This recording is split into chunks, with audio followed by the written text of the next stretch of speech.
Hello, welcome back to Crit and Crit. I'm Axion, I'm Scint. and we are talking about another topic that touches very closely on the last one regarding our adventure of Final Fantasy V and Harry Potter and the Goblet of Fire, specifically Polyjuice Potion and identity theft. Speaking of, you can keep my identity all you want. Enjoy the student loans. Yeah, no, we're not doing that. Too late, I'm keeping yours. I can't teach your students.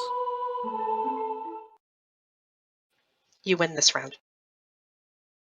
But yes, Polyjuice Potion. We've talked about it a little bit before because it was used in the Chamber of Secrets, but only for a very brief window in which no lasting harm was done except for the fact that Hermione became very catty for a little while. This book, it's used much more seriously and kind of goes into a little bit more of just how dangerous this potion can be in the wrong hands, where we have Barty Crouch Jr. spending an entire school year impersonating Alastair Moody, and no one catches on until after a student is killed. So, with that in mind, we have now proven that a convicted torturer can pass very easily using the Imperious Curse and the Polyjuice Potion for somebody that Dumbledore knows very well, completely undetected. Which should be kind of horrifying.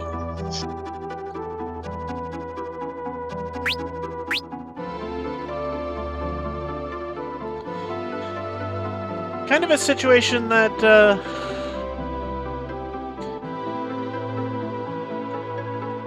let me think.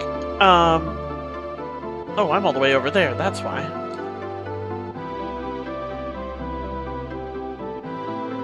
Yeah, let me just underscore this by making it worse. The last year, Lupin had to resign before he was fired because he was out as a werewolf.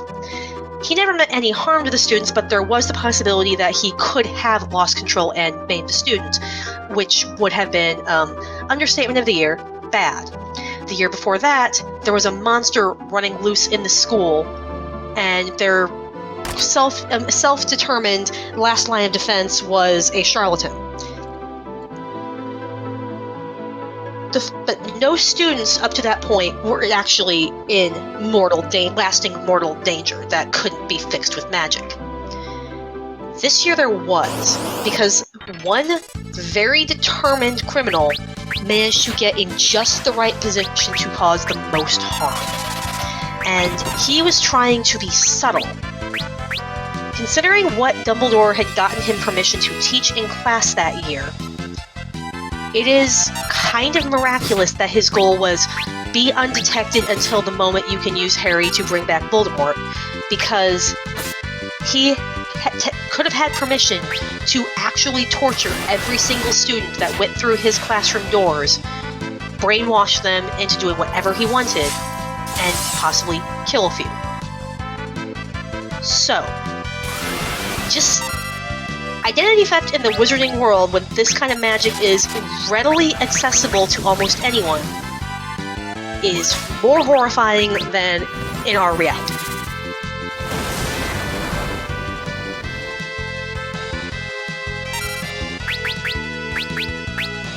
And this is something that, to some degree, comes up in almost every fantasy series.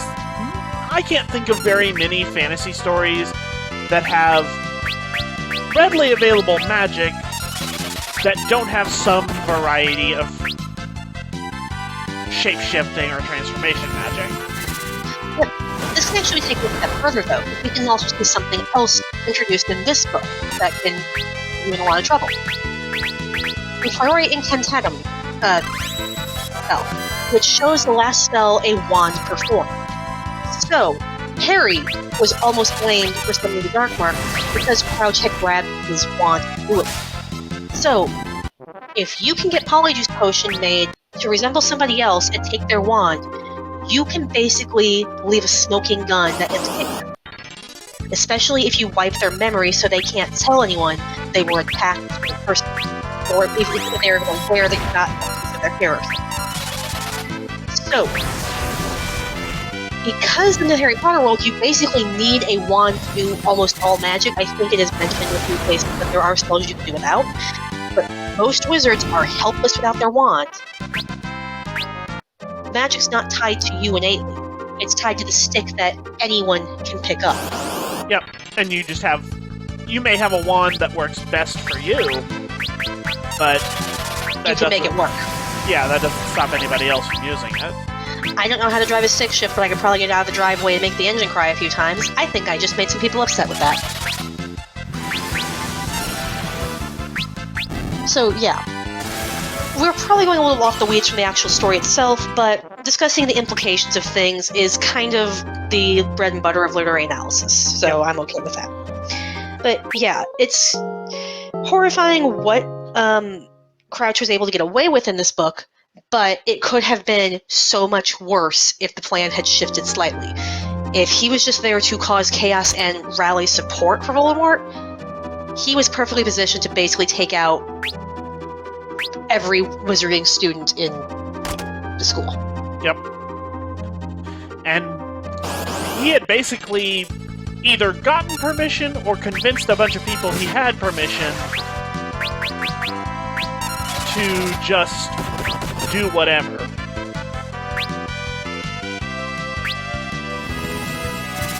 Because he was using the unforgivable curses in class.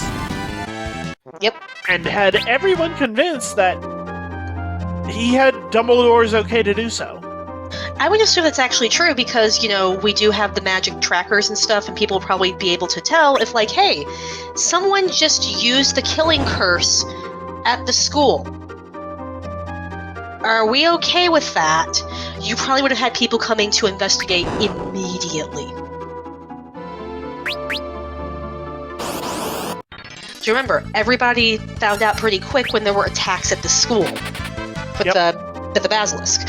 So, yeah, the Board of Governors or whoever, I don't remember who was in that, came to basically have a nice, strongly worded letter about Dumbledore for just, hey, there's a snake running loose. They would probably be equally up in arms about, hey, one of your teachers is doing some really sketchy stuff. Is that, oh yes, he has permission from the ministry because I want the kids to be able to defend against it. Oh, okay. I think he was telling the truth on that. It's just Dumbledore thought it was the actual Moody who was doing it and not, convicted murderer slash torturer psychopath. Right. Right. And this is kind of leads to something also a little sad regarding Moody. We know that Crouch says that he basically kept Moody there under the Imperious Curse so he could question him on his mannerisms and everything. And we know that Moody, even before we get to meet him as a character, is already kind of a punchline in regards to being the poster boy for complete and utter paranoia. Jumping at shadows, he enchanted things in his yard to keep intruders out, even though that could risk exposing wizards to muggles. Just complete inability to live a normal life because of everything he's seen and done as an Auror. Mm-hmm. And so yeah, the kids kind of they seem to have respect for him, but they're also going to constant vigilance and just he's kind of a punchline. And you find out later he was absolutely right to be paranoid because he spent an entire school year imprisoned in a suitcase. Yep. Fed just enough to keep him alive and tortured on the regular to get the information that Crouch needed. Yep. So, at what point can you stop calling someone paranoid? Because I think a lot of characters, even after that, would still think that Moody goes a little too far on the security measures, but is he wrong? He was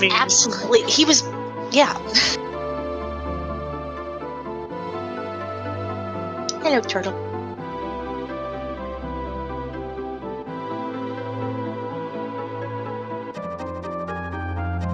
And the paranoia honestly doesn't restrict itself to Moody's situation, because remember, there's also Rita Skeeter, and how is she getting all of this information from these private conversations that we did not see another person around? How is she learning this? What is happening? How are we being watched and listened in on? It's a very different level of stakes because, yeah, I mean, getting an article written about you that it's not quite on the same level as we're going to hit you over the head with a stick and then steal your identity, but there is a sense of, like, I do not feel safe with this feeling that I'm constantly being watched and people jumping to conclusions about me based on something I never actually said or was completely removed from context. Like, you know, the whole Harry Potter Secret Heartache article because, oh look, Harry and Hermione spend all their time together. He must have a crush on her. Maybe they're just friends, and you took the fact that one of them said they care about the other out of context because you wanted to ship them for the sake of your stupid tabloid, rather than just acknowledging that, hey, maybe sometimes people of a similar age who go to the same school will enjoy each other's company in a platonic sense. But that doesn't sell papers and, you know... Nor does it survive in the shipping wars. I mean, you know this firsthand, that shippers will put any characters who spend more than 2 sentences talking to each other into a couple. Sometimes not even that. But, yeah. So, there's plenty of reason to be paranoid as a wizard. And they mention all these ways to protect yourself and so on and so forth, and we'll get into that even more going forward. But, yeah, it seems more and more like this is a pretty dangerous place to be, and it's not something I really noticed as much as a kid, because I was very much like, I want to fly on a broomstick, I want to learn to do magic, yay! And now as an adult, it's just like, oh god, yeah, this is horrifying in so many ways, I cannot even begin to really list them all. So, yeah, really makes you wonder why Snape happens to have all of these potion ingredients laying around, especially considering the Polyjuice potion is kept under the recipe is kept under such tight lock and key in the library. On the other hand, it just needed a forged note from Lockhart, which wasn't even forged; it was just he didn't read it. So, yeah, it's hard to get a hold of the recipe for that and the ingredients for it, but if you are a sufficiently motivated student at Hogwarts, a 12-year-old can figure out how to commit massive amounts of identity theft. Yay! So, yeah. Also, yay! We got a thing. Yay! We're branching out. So yeah, anything else to add on identity theft in the Wizarding world?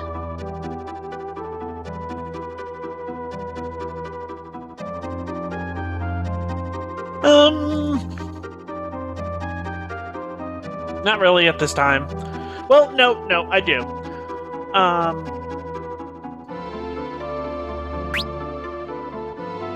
We kind of have the same situation that in with this that we had in the last book with Animagi, and of course it becomes relevant with Rita Skeeter at the end, where unless you are already a law-abiding sort and register yourself with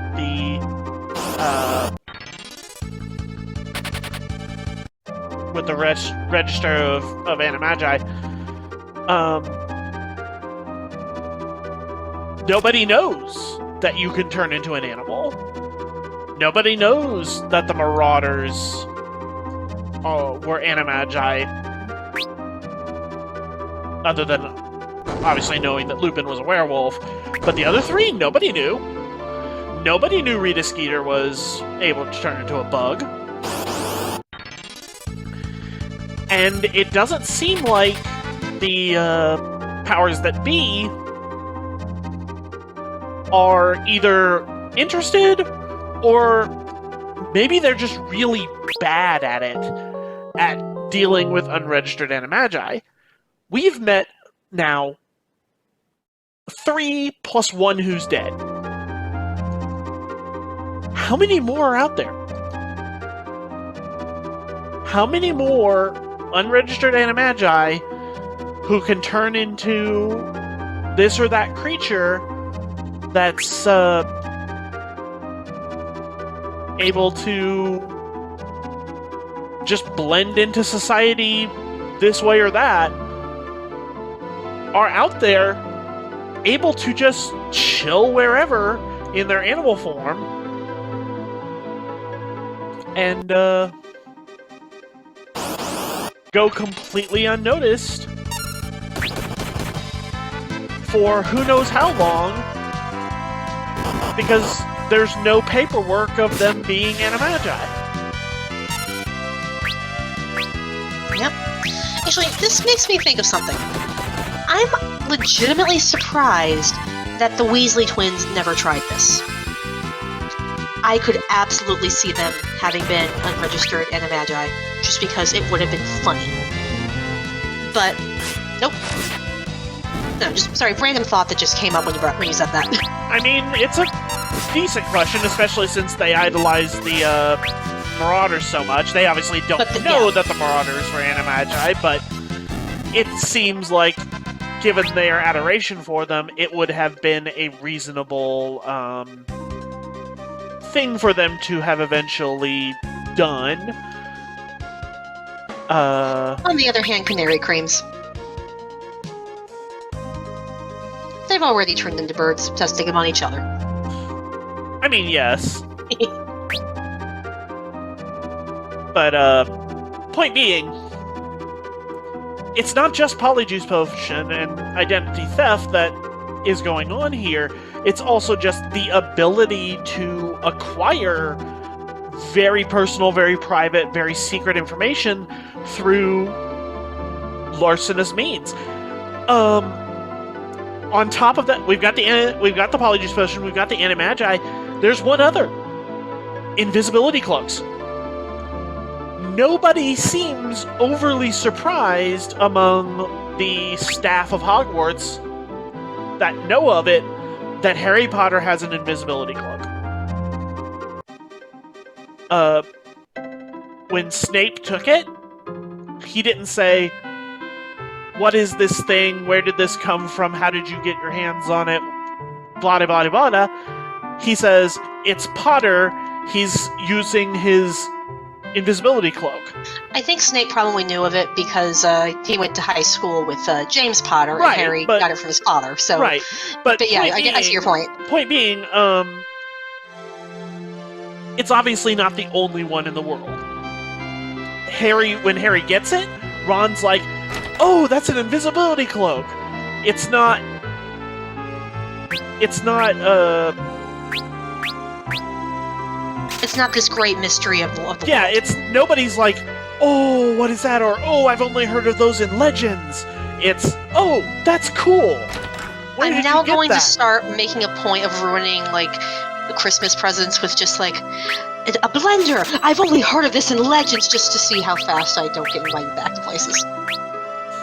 But yeah, nobody is. Okay, I need to go. I'm gonna need to grind for money between episodes. It looks like. Nobody is flabbergasted that Harry Potter has a functioning invisibility cloak. They think it's cool. They want to know where he got it. They think it's probably not super common, but nobody's like, "I never knew these things existed. I never knew these things were real. I can't believe you've got this mythical item on you." Nobody does any of that.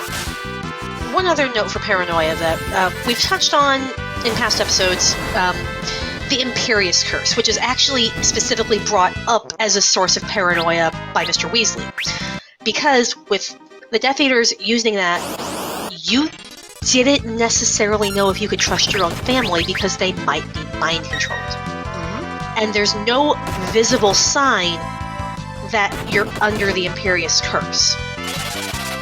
So, Yep, unless you happen to catch them in that one moment where somebody is having a breakthrough. Yep. So, like, we all already saw this play out with the Trivision tournament when Crouch slapped Crumb with the Imperious Curse and forced him to torture Cedric. And they did not know he was under the Imperious Curse. They just thought, holy crap, Durmstrang wants to win that badly. Stun him, get him out of the game. We're not leaving each other's side because what else could happen here, good lord. And yeah, can you imagine thinking that of someone basically your age? Like, this person is so willing to get this thing that they will murder me for it, and it's just a sports event. Because even though you are aware of the existence of this spell, because there is no obvious clue that this is something that's happening. Yeah. And unless you happen to catch them like Harry and Crumb did with Barty Crouch Sr., in a moment where they are having a breakthrough on the effects of the spell, and are able to reach out, and even then, that's a very temporary situation, and the spell will reassert control fairly quickly. Not necessarily. Like, if you can't throw it off completely, it will. Because, like, we saw that with Harry's attempt. Before he got the rhythm of knowing how to throw it off, he injured himself on the desk several times. Right. Because, yeah, he threw it off partially, but... But I'm talking about people who are already under its effects, under its full control. As we saw with Barty Crouch Sr., as long as I think that's spell different, was, though.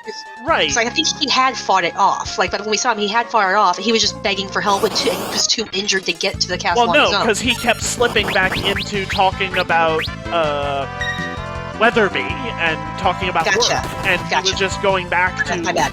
Yeah, he would have an episode, and then he would go back to being under the spell's control, and then he'd go back to begging for help, and then he'd be back in the spell's effects, and it would just keep cycling like that, at least for the short few pages we saw of him before Harry went for help and he died. And then go back in town. So, as long as the spell was still having its effect, and they were not having a moment where they could fight loose,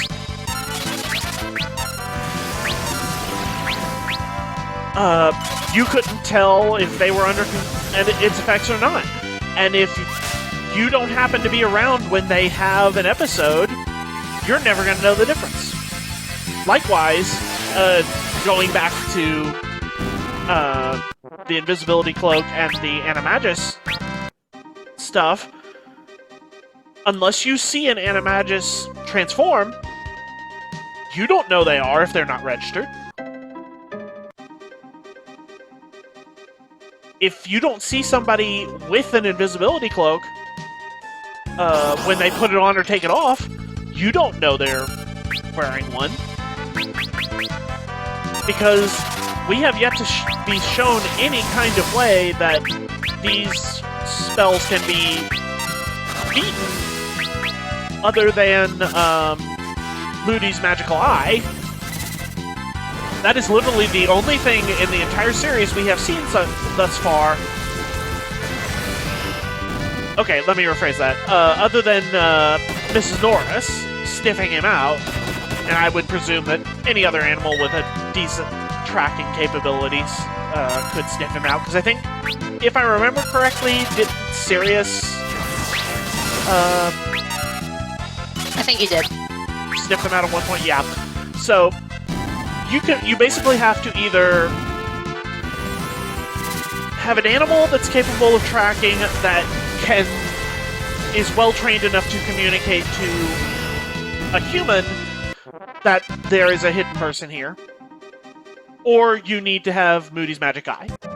Or we can go with the Muggle solution, which is stock up on really cheap glitter. I mean, yeah. See, you're getting stuck in the wizard mindset. Magic fixes it. You don't need magic for everything. Think like a Muggle in the wizarding world sometimes. Magic is cool, but I can DIY this, and I won't blow anything up in the process. I mean, that is completely fair. But yeah, I wonder if that's why Hermione is such a good witch, because she hasn't had magic in her background the entire time to color her perception of how you can solve things. She can just pick from both the worlds she lives in. But that actually is kind of gets to the point is nobody ever has any of those things around Harry. So he's able to get by with using his invisibility cloak all the time. And we don't ever see the main characters themselves using something like that to check and see if there's anybody else who might have an invisibility cloak. As I said, when Harry first gets his invisibility cloak, Ron's like, that's very cool, but he doesn't act like it's a unique item. We do find out later, for minor spoilers for anybody who hasn't seen or read the entire series, we do find out that Harry's invisibility cloak is special. I can't see a difference. But we don't get told how it's different than a regular invisibility cloak. We just learned that it's a special invisibility cloak. But yeah, I think we've kind of extensively talked about all the ways you can be a paranoid wizard in the Harry Potter world, though. Yeah. Point being, there's a whole lot of ways to skulk around, sneak around, get access to places you shouldn't be, information you shouldn't have, and be people you shouldn't be in the world of Harry Potter that seem to have little or no actual countermeasures, and that is, when you think about it, immensely frightening, and it makes complete sense that Mad-Eye Moody was as paranoid and terrified of everything as he was. And think of all of these measures that we've just listed, plus Voldemort and his followers are going to be working to regain power now that he's back. Yep. Enjoy! And they're not going to have any taboos about using any tool they can get their hands on. At least once they're ready to announce their presence. Yep. Sweet dreams.